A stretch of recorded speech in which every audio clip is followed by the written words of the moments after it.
Hello, awards watchers. The Golden Globe nominations were just announced, and Netflix dominated both film and TV. And in the TV side, there are actually no broadcast networks nominated anywhere for the first time ever. I'm Daniel Montgomery here with Tom O'Neill, Susan Wloszczyna, Joyce Eng, and Marcus James Dixon. So I'll start with you, Marcus. What did you think of that Netflix nomination and that complete network shutout? It's really, a sign of the times, and I think it's just going to keep getting worse and worse for networks. Although once you have zero, you can't really go down from there. But I mean, when you think about it, what network shows should have got in? Only a couple come to mind. Maybe This Is Us, maybe The Good Place. So now the onus is on them to maybe start producing better shows of the quality of Netflix and HBO and Apple TV Plus, which just came in for the first time ever. And the thing that surprised me about Netflix in particular was not only what got in, but what didn't. Like, I know the first thing I saw was like when they were announcing Best Actor in a Movie or Limited Series, and no Jarrell Jerome, not even a nomination. And I knew like the performance of the year, and I was so mad. If he couldn't get in, I knew at that point that it must have been shut out because there was no way. And so, so what were some of the worst snubs for you? Game of Thrones not getting into series. Julia Louis-Dreyfus missing out for the final season of Veep. Look, she won how many Emmys? 6 Emmys for this role, and she never won a single Globe, and now she won't because she got snubbed for the final season. I mean, those are two huge ones. Game of Thrones for Harrington, though, but not for series or Peter Dinklage. Yeah, 9 Emmys if you count for producing for Best Comedy, which Veep also didn't do at the Golden Globes. So pipe in Tom O'Neill, bring him into the conversation. What were your thoughts on these nominations and what got in and what didn't? Well, the idea of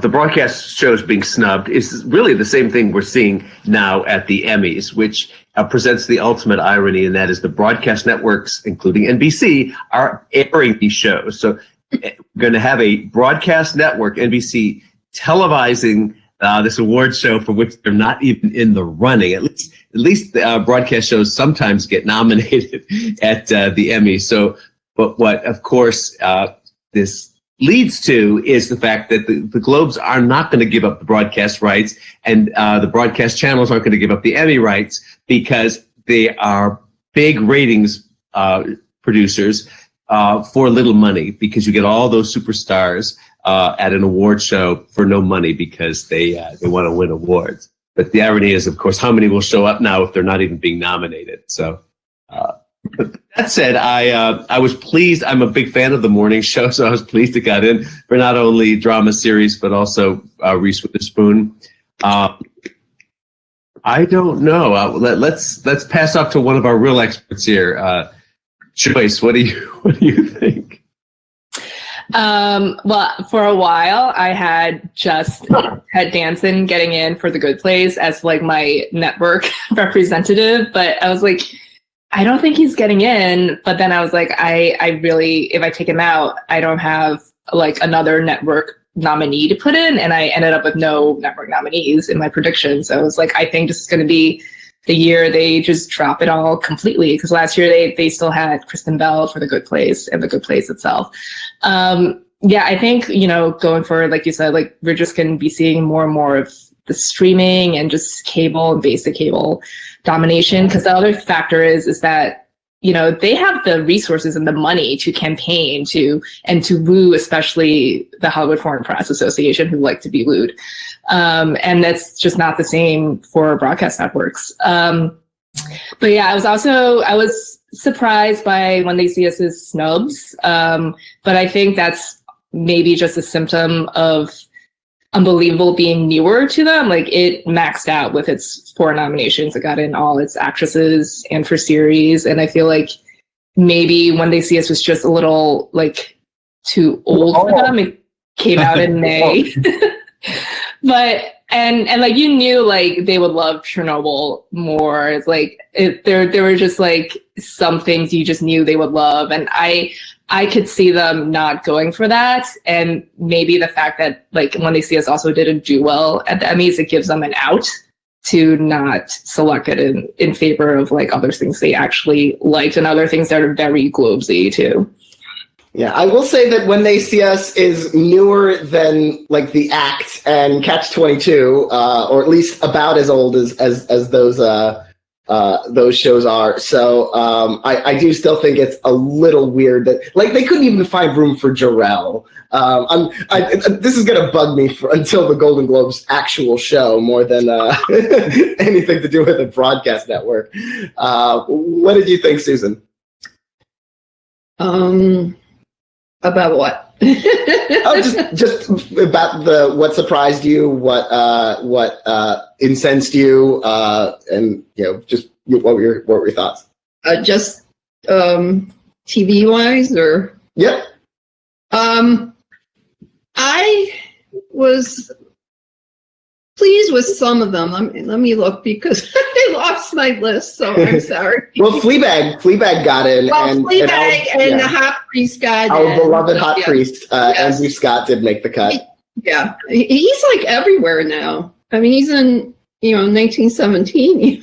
Yeah, he's in 1917, so he's represented there too, although not nominated for it. Yeah, I don't think the same thing's going to happen with the Pope priest. So.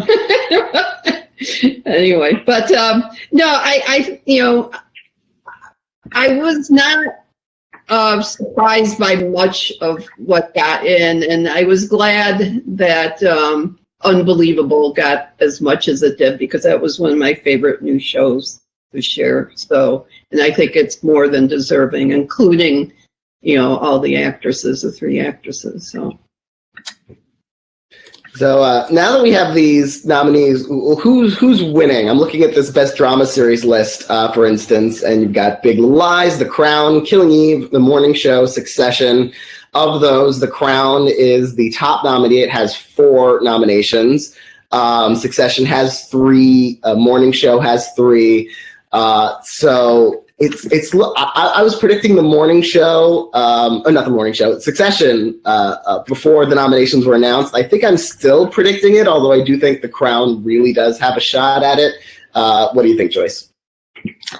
Well, I'm a Succession stan, so obviously I'm predicting Succession. I'm very upset that Jeremy Strong did not get in. Imagine nominating Kit Harington over Jeremy Strong. That's all.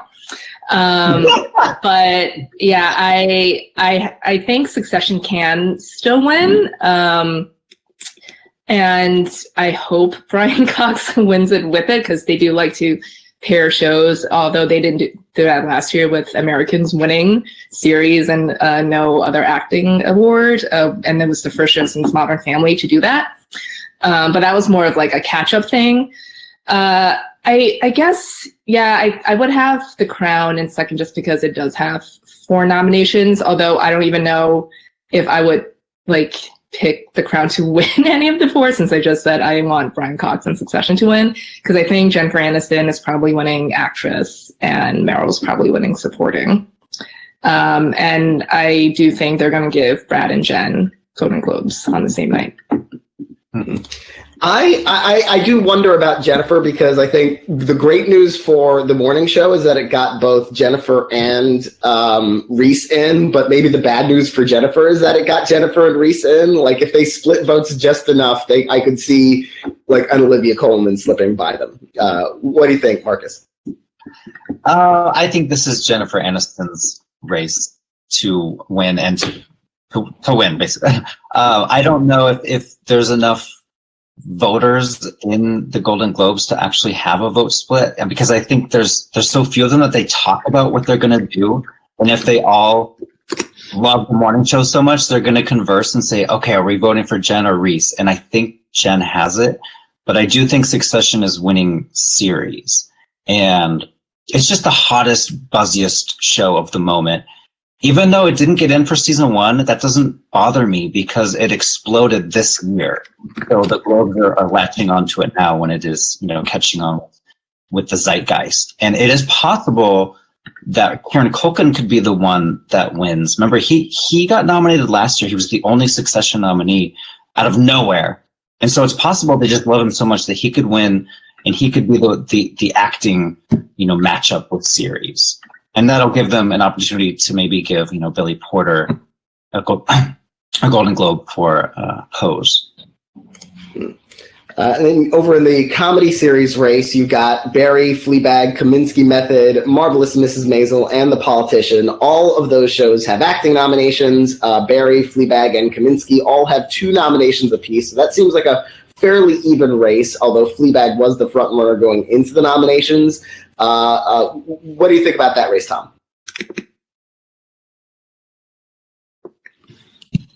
Normally, we're used to seeing the Globes want to be out front, of course, but this year there's nowhere to go but Fleabag, I think, for comedy. If they want to pick something on their own and something fresh and something new, they don't really have an option but Fleabag, but it is international, it is sophisticated, and it is all the things they love.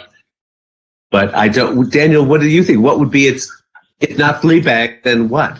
And if not Rachel, who?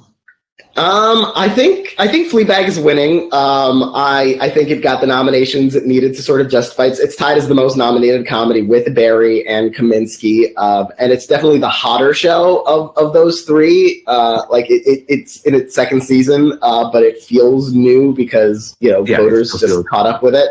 And I meant Phoebe, not for actress. So just of course they normally pair up the series plus the acting awards. The Globe. Yeah, I think Fleabag could potentially sweep because I think it could win Andrew Scott as well. Although I do think the likeliest 2 are series and Phoebe. I will say that I wouldn't entirely count out The Politician. The Golden Globes love Ryan Murphy. They've given it to Ryan Murphy, awards to Ryan Murphy, even when other award shows happen. TikTok, Glee. But that's a place where I think maybe if they don't give it to the show, they might give it to Ben Platt because he's sort of like the fresh face nominee there, with corresponding best series nominations. So I think he could still be out front there potentially. But yeah, I feel like this might just be Fleabag feels like it's just too cool to fail, and we know how obsessed the Globes are. Yeah, I agree. Yeah, and let's talk about briefly that movie miniseries race. We've got Catch-22, Chernobyl, Fosse Verdon, Loudest Voice, and Unbelievable, as we've mentioned before, and I will keep mentioning until I'm blue in the face. No, when they see us. But also, perhaps surprisingly, no, or not surprisingly, El Camino, the Breaking Bad movie. The Golden Globes were never that into Breaking Bad, but I thought at least they'd put in Aaron Paul. They never liked Breaking Bad, so it pained my heart because I wanted to not put in Aaron so badly. I was like, they're not going to do this. I have to put in Russell Crowe. I thought for sure, even if El Camino wouldn't get in, I thought for sure Aaron Paul would get in. Just kind of like I feel so bad for him because he was snubbed at Critics' Choice too. For that's more shocking than this. Yeah, because Clemens got in for Critics' Choice. Yeah. Yeah, the Golden Globes never liked Breaking Bad. I didn't have El Camino getting into the top category, but I did have it getting into movie limited series or best actor for Aaron Paul. That's a surprise to me. But without When They See Us, personally, I think this top category is probably between Chernobyl and now Unbelievable, and I think Chernobyl looked like, if it didn't have When They See Us to contend with, it seemed like Chernobyl would be just like an easy lock to win. But the fact that they did nominate Unbelievable 4 times, all 4 main actors got in, Caitlin Dever and Merritt Weaver in lead and Toni Collette in supporting, means there is a lot of support behind this. But is Chernobyl too big to fail after coming off those 10 Emmys? As much as the Golden Globes like to go their own way, they also do like to rubber stamp, especially movie limited series, like after Big Little Lies swept at the Emmys, it won the Golden Globes, People versus O.J. Simpson, Assassination of Gianni Versace, they all went on to win the Golden Globe after sweeping the Emmys. So what are we thinking is going to happen there? I think Chernobyl by a nose over When They See Us. How about you, Marcus? I do think it's going to be Chernobyl for all the reasons you said, and I do wonder if Jared Harris could without Jarrell Jerome, who deserves to be here, Jared Harris could actually win, for the show, and he of course lost the Emmy. So I guess we'll see what happens. But I think Chernobyl is out front. I would say Unbelievable's in second place, though. I am dying for Jared to win now that Jarrell's not there, because I really wanted him to win the Emmy, but I knew he wasn't winning that. So I think, I'm glad he could potentially leave this role with some hardware if he wins the Globe. But yeah, I think Chernobyl will win. It's that story it affects the world, but it's primarily a European story, and it's the Hollywood foreign press. So I think they'll respond to it pretty well. As for Unbelievable, I do wonder if, because it does have 4 nominations, if maybe, because I think Michelle's winning actress, could Toni Collette upset Meryl Streep in supporting? So she could walk away with one, or, maybe it's Helena because The Crown also has 4 nominations, or is it just Meryl's to lose? I have a theory too, because I think the loudest voice is there because they want Russell Crowe to be there, basically. But Unbelievable is the new and shiny thing here, right? I think. Yeah. And I think they'll go for that. And because that's what they do a lot. They break from what Emmys would do, and they do their own thing. And I think they would, that would make up for them. It's a female-driven thing without any female directors in the film categories. It kind of makes up for that because it is it's one of the best female-led series out there now. Mm-hmm. That's my theory, and I'm sticking with it. Okay. We are going to be talking about these Golden Globe races, TV races, from now until the awards are handed out on January 5th. So thank you, everyone, for watching, and thank you to my fellow editors for joining me. We will also be discussing, in a separate video, the Golden Globe nominations for film. So, thank you for watching, and we will see you soon.